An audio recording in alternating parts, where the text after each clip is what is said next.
Naisang ipasikaso kaagad ng kampo ni former President Rodrigo Roa Duterte sa Supreme Court ang nakonsolidang habeas corpus petitions na kumukasyon sa kanyang pagkakaaresto. Nag-file ng pangalawang urgent motion ng Panelo Law Office sa pangalan ng petitioner na si Veronica Kitty Duterte para sa agarang resolusyon hinggil sa mga petisyong may kinalaman sa dating presidente na nakapiit ngayon sa The Hague, Netherlands dahil sa crimes against humanity.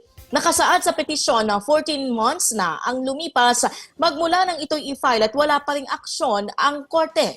Binanggit din dito ang Senate Resolution number 44 na naglalaman ng posisyon ng Senado para protektahan ang mga Pilipino mula sa extrajudicial rendition o pagdukot ng gobyerno sa isang individual na walang legal na proseso. Gustong ipadeklara ng motion sa SC na illegal at unconstitutional ng pagdakip kay Duterte at pabalikin na ito agad sa Pilipinas.